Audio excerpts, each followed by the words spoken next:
नमस्कार, मी मोक्षदा स्वागत करत आहे माझ्या किचनमध्ये। आपण जेव्हा हॉटेलमध्ये जेवण करायला जातो तेव्हा ऑर्डर दिल्यानंतर अगदी 10 मिनिटात आपली ऑर्डर पूर्ण होऊन टेबलावर येते। आपल्याला प्रश्न पडतो, एवढ्या लवकर वेगळ्या वेगळ्या प्रकारच्या भाज्या कसं काय बरं करत असतील। आपण आज पाहत आहोत हॉटेलमध्ये इतक्या प्रकारच्या भाज्या केल्या जातात, त्यासाठी ते एकाच प्रकारची ग्रेव्ही वापरतात। तीच ग्रेव्ही आपण पाहणार आहोत। हॉटेलची ग्रेव्ही एक, भाज्या अनेक। खूप वेळेस मुलांना हॉटेलची भाजी घरीच खावी वाटते। अचानक पाहुणे आले तर त्यांच्यासाठी सुद्धा हॉटेलची भाजी करता येते। जेव्हा कधी वेळ मिळत असेल तेव्हा ही ग्रेव्ही आपण करून ठेवली तर त्या ग्रेव्हीपासून हॉटेलसारख्या भाज्या आपण घरीच बनवू शकतो। फ्रीजमध्ये ग्रेव्ही करून ठेवली तर ती 3-4 दिवस व फ्रीझरमध्ये 3-4 महिने सहज टिकते। चला तर मग आजच्या रेसिपीला सुरुवात करूयात। हॉटेलसारखी ग्रेव्ही करण्यासाठी इथं आपल्याला अर्धा किलो लाल बुंद टमाटो आणि अर्धा किलो कांदे घ्यायचे। टमॅटो शक्यतो वैशालीच घ्या। यामध्ये बिया तर नसतातच आणि ते चवीला जास्त आंबट नसतात, त्याचा गर जास्त असतो। गोल टमाटो चवीला आंबट असतात, त्याचप्रमाणे ते गाभेदार नसतात। तर टमॅटो आणि कांदा आपल्याला इथं कापून घ्यायचा आहे। शक्यतो कांदा उभा आणि पातळ चिरून घ्यायचा आहे। टमॅटो सुद्धा पातळ उभे चिरले तरीही चालेल, पण इथं मी बारीक चौकोनी आकारात चिरून घेतलेत, कारण ते तेलात लवकर शिजतात। त्यानंतर इथं मी 100 ग्रॅम काजू आणि तेवढेच मगजबी भिजत ठेवलेले होते, त्याची आपण पेस्ट करून घेणार आहोत। यामुळेच आपल्या ग्रेव्हीला दाट आणि गोडसर चव येणार आहे। या ग्रेव्हीला हॉटेलसारखी चव येण्यासाठी आपण यामध्ये काजू आणि मगजगी वापरत आहोत। आपले कांदे आणि टमॅटो चिरून झालेले आहेत। आता गॅसवर कढई ठेवूयात। त्यामध्ये 1 वाटी तेल घालायचं आहे। तेल गरम झालं की त्यामध्ये 1 चमचा जिरे टाकायचे। हे पहा, इथं मी गरम मसाले घातलेत, 3 घेतलेत। 3 मोठी इलायची, 3 हिरवी विलायची, 1 स्टार फूल, 10-12 काळी मिरी, 10-12 लवंगा, 1 चमचा शहाजिरे आणि 2 तामलपत्र तेलामध्ये घालून घ्यायचे। हे सर्व गरम मसाले तेलात अर्धा मिनिट परतून घ्यायचे। अर्धा मिनिट परतून झाल्यानंतर यामध्ये आपण पातळ चिरलेले कांदा टाकून घ्यायचा आहे। कांदा टाकल्यानंतर लगेचच आपल्याला 1 चमचा मीठ टाकूयात। आता हे मीठ टाकल्यानंतर कांदा लवकर भाजतो। आता कांदा आणि गरम मसाले आपल्याला 5 मिनिट परतून घ्यायचे आहेत। नेहमी कांदा घातला की लगेचच मीठ घालायचंय, त्यामुळे कांदा लवकर भाजतो। काही जण पातळ उभा कांदा न चिरता बारीक चिरून घेतात, त्यामुळे काय होतं की कांद्याला लगेचच भरपूर पाणी सुटतं। तसं आपल्याला होऊ द्यायचं नाहीये। आपल्याला फक्त गरम मसाले, कांदा, मीठ व्यवस्थित मिक्स होईल इतपत कांदा परतून घ्यायचा आहे। इथं पहा, कांदा भाजलेला आहे। इथं आपल्याला अर्धी वाटी लसूण आणि अर्धी वाटी अद्रक घालायचं आहे। आता हे सर्व आपल्याला रंग बदलेपर्यंत 5 मिनिट व्यवस्थित मोठ्या गॅसवर परतून घ्यायचं आहे। कांद्याचा थोडासा रंग बदलला की चिरलेले टोमॅटो घालायचे आणि हे सर्व मिश्रण आपल्याला मध्यम गॅसवर परतून घ्यायचं आहे, टोमॅटो अगदी सॉफ्ट होईपर्यंत।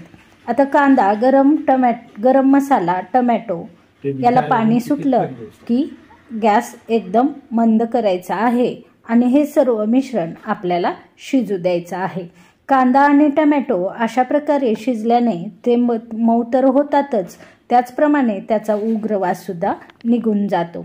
हे सर्व मिश्रण शिजेपर्यंत आपण ग्रेव्हीसाठी लागणारी मसाला पेस्ट तयार करून घेऊयात। एका बाउलमध्ये 2 चमचे काश्मीरी लाल तिखट घेतलेला आहे रंगासाठी, अर्धा चमचा हळद, 2 चमचे धने जिरे पावडर, 2 चमचे गरम मसाला, हे सर्व मसाले चांगले मिक्स करून घ्यायचे।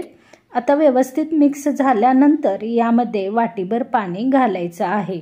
आता आपण इथं फक्त काश्मीरी लाल मिरचीचाच वापर केलेला आहे, यामुळे ग्रेव्हीला सुंदर कलर तर येतोच, त्यामुळे तिखट मिरची आपण इथं वापरलेली नाहीये। प्रत्यक्ष भाजी करताना आपल्याला किती तिखट पाहिजे त्यानुसार लाल तिखटाचा वापर करू शकतो, म्हणून इथं आपण लाल तिखटाचा वापर केलेला नाही। हॉटेलमध्ये गेल्यानंतर कसं आपण स्पायसी, मीडियम स्पायसी, लेस स्पायसी असं सांगतो, ते रंगाच्या मिरची पावडर वापरल्यामुळे शक्य होतं. हे पहा, इथं आपली पेस्ट तयार झालेली आहे. त्याचप्रमाणे मी काजू आणि मगजबीची पण पेस्ट तयार करून घेतलेली आहे. गॅसवरच्या कढईतील कांदा, मसाला आणि टमॅटोचं मिश्रण शिजवण्यासाठी ठेवलं होतं. ते पण अगदी मस्त शिजून तयार आहे. अगदी मऊसूत झालेलं आहे. आता गॅस बंद करून थंड करायला ठेवूयात. थंड झाल्यानंतर हे मिश्रण मिक्सरच्या मोठ्या भांड्यात घालायचे. तमालपत्र काढून घेऊयात. इथं तुम्ही वाटीभर पाणी वापरू शकता.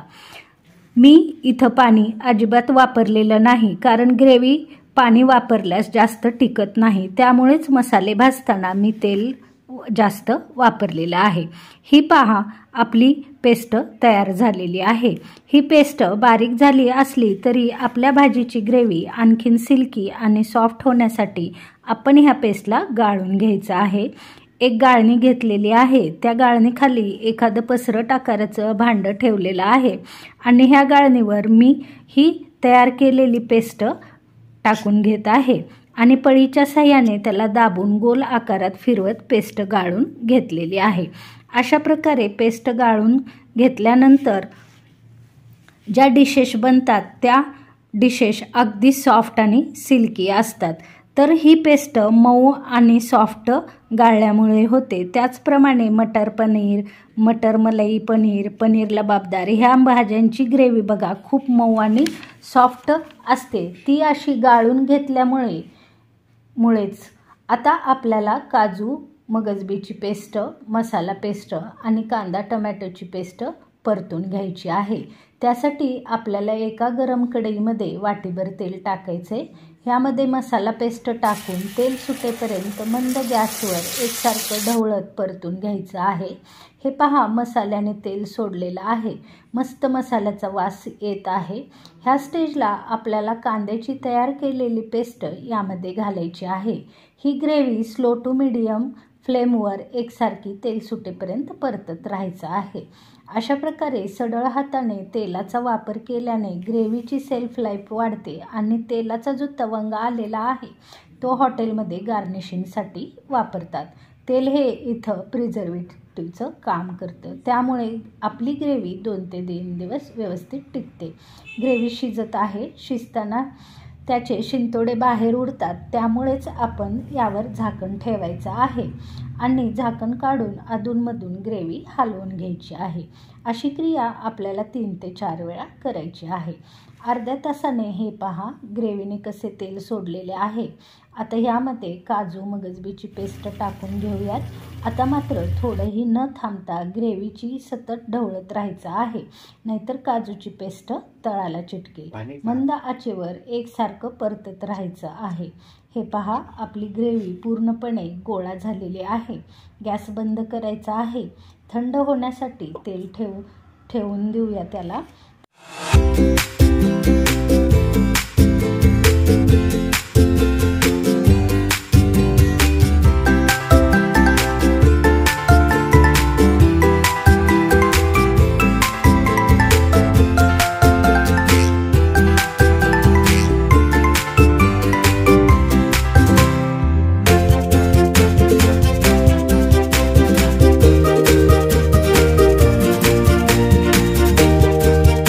झालं की एका काचेच्या बाउलमध्ये काढून फ्रीजमध्ये ठेवून द्यायचं आहे.